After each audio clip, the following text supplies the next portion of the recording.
ಆಚಿ chilli powder ಸಖತ್ ಖಾರ ಬಣ್ಣ ಮತ್ತು ರುಚಿ ಆಚಿ ಚಿಲ್ಲಿ ಪೌಡರ್. ಇನ್ನು ನನ್ನಿಂದ ನೋವಾಗಿದ್ರೆ ಕ್ಷಮೆ ಇರಲಿ ಅಂತ ಕೇಂದ್ರ ಮಂತ್ರಿಗಳು ಮಾಜಿ ಮುಖ್ಯಮಂತ್ರಿ ಆದಂತ ಎಚ್.ಡಿ. ಕುಮಾರಸ್ವಾಮಿಯವರು ಈ ಬಗ್ಗೆ ಕೇಳಿದ್ದಾರೆ. ಯಾರಿಗೆ? ಆದಿ ಚುಂಚನಗಿರಿ ಶ್ರೀಗೆ ಕ್ಷಮೆಯನ್ನ ಕೇಳಿದ್ದಾರೆ ಮಾನ್ಯ ಕೇಂದ್ರ ಮಂತ್ರಿಗಳಾಗಿರುವಂತಹ ಕುಮಾರಸ್ವಾಮಿಯವರು.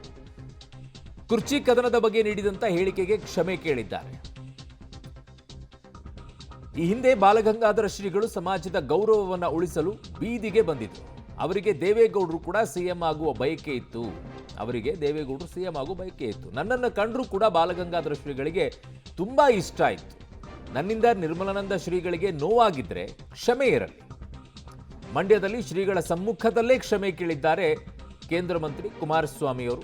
ರಾಜಕೀಯದಲ್ಲಿ ಸ್ವಾಮೀಜಿಗಳು ತಲೆ ಹಾಕಬಾರದು ಅನ್ನುವಂಥದ್ದನ್ನ ಹೇಳಿದ್ದಾರೆ. ಕುರ್ಚಿ ಕದನದ ಬಗ್ಗೆ ಮಾತನಾಡಿದ್ದಕ್ಕೆ ಕ್ಷಮೆ ಕೇಳಿದ್ದಾರೆ. ಅಗೌರವ ಆಗಬಾರದು ಅಂತಕ್ಕಂಥ ದೃಷ್ಟಿಯಿಂದ ನಾವು ಅವ್ರನ್ನ ಬಳಕೆ ಮಾಡ್ಕೋಬಾರ್ದು ಅನ್ನೋ ಒಂದು ದೃಷ್ಟಿಗೋಸ್ಕರ ಹೇಳಿದ್ದ ಹೊರತು ಬೇರೆ ರೀತಿಯಲ್ಲಿ ಅವರಿಗೆ ನಾನು ಅಗೌರವ ಸಲ್ಲಿಸಬೇಕು ಅಂತ ಎಂದೂ ಹೇಳಿಲ್ಲ. ಇನ್ನು ದೊಡ್ಡ ಸ್ವಾಮೀಜಿಯವರಿಗೂ ನಮಗೂ ಸಂಬಂಧ ಪಾಪ ಗೊತ್ತಿಲ್ಲ ಕೆಲವರಿಗೆ. ದೊಡ್ಡ ಸ್ವಾಮೀಜಿಯವರು ಎಂದೂ ಸಹ ರಾಜಕೀಯಕ್ಕೆ ಅವರು ಪ್ರವೇಶ ಮಾಡಿರಲಿಲ್ಲ. ಅವರು ಪ್ರವೇಶ ಮಾಡಿದ್ದು ಈ ಸಮಾಜಕ್ಕೆ ಏನು ಅನ್ಯಾಯ ಆಯಿತು ಜ್ಞಾಪಿಸ್ಕೊಡ್ತೀನಿ. ದಿವಂಗತ ರಾಮಕೃಷ್ಣ ದೇವರು ಮುಖ್ಯಮಂತ್ರಿಗಳು ಅವತ್ತು ವೆಂಕಟಸ್ವಾಮಿ ಆಯೋಗದ ವರದಿ ಮಂಡ್ಯ ಜಿಲ್ಲೆನಲ್ಲೇ ರಸ್ತೆಗಳಲ್ಲಿ ಏನೇನು ಬರೆದಿದ್ರಿ, ಎಷ್ಟೆಷ್ಟು ಪ್ರತಿಭಟನೆ ಮಾಡಿದ್ರಿ, ಬಹುಶಃ ಹಿರಿಯರು ನಮ್ಮ ತಂದೆ ಕಾಲದಲ್ಲಿ ಇದ್ರೆ ಅವ್ರಿಗೆ ಗೊತ್ತಾಗ್ತದೆ. ಹಿರಿಯರಿಗೆ, ನಮ್ಮ ಈಗಿನ ಯುವಕರಿಗೆ ಗೊತ್ತಿಲ್ಲ. ಆಗ ಗುತ್ತಿಲಗೌಡರು ಅಂತೇಳಿ ವಕೀಲರ ಸಂಘದಲ್ಲಿ ಒಬ್ಬರು ಸೆಕ್ರೆಟರಿ ಇದ್ರು. ಅವರು ಬಂದು ದೊಡ್ಡವ್ರ ಹತ್ರ, ದೇವೇಗೌಡರ ಹತ್ರ, ಇಲ್ಲ ನಮ್ಮ ಸಮಾಜ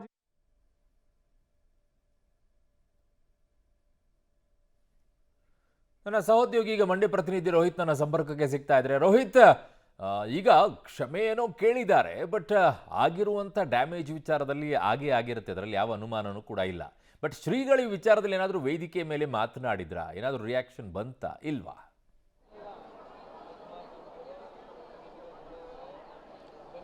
ಅರುಣ್, ರಾಜ್ಯದ ಸಿಎಂ ಕುರ್ಚಿಯ ವಿಚಾರವಾಗಿ ಸಾಕಷ್ಟು ಏನು ಜಟಾಪಟಿ ನಡೀತಾ ಇತ್ತು. ಈ ವೇಳೆಯಲ್ಲಿ ನಿರ್ಮಾಣದ ಶ್ರೀಗಳು ಡಿ.ಕೆ. ಶಿವಕುಮಾರ್ ಅವರಿಗೆ ಪರವಾಗಿ ಬ್ಯಾಟ್ ಬೀಸುವ ಮೂಲಕವಾಗಿ ಒಕ್ಕಲಿಗ ಸಮುದಾಯದವರು ಸಿಎಂ ಆಗಬೇಕು ನಿಟ್ಟಿನಲ್ಲಿ ಕೂಡ ಮಾತನಾಡಿದರು. ಇದಾದ ಬಳಿಕವಾಗಿ ಒಂದಷ್ಟು ಕಮೆಂಟ್ ಕೂಡ ಪಾಸ್ ಆಯಿತು. ಈ ನಡುವೆ ಏನು ಎಚ್.ಡಿ.ಕೆ. ಅವರು ಕೂಡ ಮಾತನಾಡ್ತಾರೆ. ಸ್ವಾಮೀಜಿ ಆದವರಂತವರು ರಾಜಕೀಯದ ಬಗ್ಗೆ ಮಾತನಾಡಬಾರ್ದು ಅಂತೇಳಿ ಹೇಳುವಂಥದ್ದು. ಇದಾದ ನಡುವೆಯಾಗಿ ಒಕ್ಕಲಿಗರ ಸಮುದಾಯದಲ್ಲಿ ಒಂದು ರೀತಿಯಾಗಿ ಏನು ಪ್ರಶ್ನಾರ್ಥಕ ಕೂಡ ಬಂದು ಕುಮಾರಸ್ವಾಮಿ ಅವರು ಯಾಕೆ ಈ ರೀತಿಯಾಗಿ ಮಾತನಾಡಬೇಕಾಗಿತ್ತು ಎಂಬ ಹೇಳಿಕೆಗಳು ಕೂಡ ಕೇಳಿ ಬರ್ತಾ ಇತ್ತು. ಇದೀಗ ಬಹಿರಂಗವಾಗಿ ಕೂಡ ಇವತ್ತು ಏನು ಕೃಷಿ ಸಮ್ಮೇಳನದಲ್ಲಿ ಎಚ್.ಡಿ.ಕೆ. ಅವರು ಮಾತನಾಡುವಂತಹ ಸಂದರ್ಭದಲ್ಲಿ ಉಲ್ಲೇಖವನ್ನು ಮಾಡ್ತಾರೆ. ರಾಜಕೀಯ ವಿದ್ಯಮಾನಗಳ ಬಗ್ಗೆ ಸ್ವಾಮೀಜಿಯವರು ಮಾತನಾಡಿದ್ದಾರೆ. ನಮ್ಮ ಸ್ವಾಮೀಜಿಯವರು ಇಡೀ ದೇಶದಲ್ಲೇ ಅತ್ಯುನ್ನತ ಹುದ್ದೆಯನ್ನು ಅಂದರೆ ವಿದ್ಯಾಭ್ಯಾಸವನ್ನು ಮಾಡಿರುವಂಥ ಸ್ವಾಮೀಜಿ ಆಗಿದ್ದಾರೆ. ಅವರ ಚಿಂತನೆಗಳು ತುಂಬ ವಿಭಿನ್ನವಾಗಿರುವಂಥದ್ದು. ಸಮಾಜಕ್ಕೆ ಏನಾದರೂ ಮಾಡಬೇಕು ಅನ್ನೋಂಥ ತುಡಿತವನ್ನು ಇಟ್ಕೊಂಡಿರುವಂಥವ್ರು. ಇಂಥವರು ಮಾತನಾಡುವಂಥ ಸಂದರ್ಭದಲ್ಲಿ ಸಾಕಷ್ಟು ಜನ ಟೀಕೆಯನ್ನು ಮಾಡಿದ್ದಾರೆ. ಇದು ನನ್ನ ಮನಸ್ಸಿಗೆ ನೋವಾಯಿತು.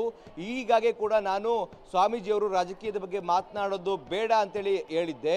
ಒಂದು ವೇಳೆ ನನ್ನ ಮಾತಿಂದ ಅವ್ರಿಗೆ ನೋವಾಗಿದೆ, ನಾನು ಕ್ಷಮೆ ಯಾಚಿಸ್ತೀನಿ ಅಂತೇಳಿ ಕೂಡ ಬಹಿರಂಗ ವೇದಿಕೆಯಲ್ಲಿ ಸ್ವಾಮೀಜಿಯವರಿಗೆ ಹೇಳಿರುವಂಥದ್ದು. ಇದಾದ ಬಳಿಕವಾಗಿ ಅಂದರೆ ಭಾಷಣ ಮುಗಿದ ಬಳಿಕವಾಗಿ ಸ್ವಾಮೀಜಿಯವರ ಪಕ್ಕದಲ್ಲಿ ಕೂತ್ಕೊಳ್ತಾರೆ. ಇದಾದ ನಡುವೆ ಇಬ್ಬರ ನಡುವೆ ಮಾತಾಗುವಂಥದ್ದು.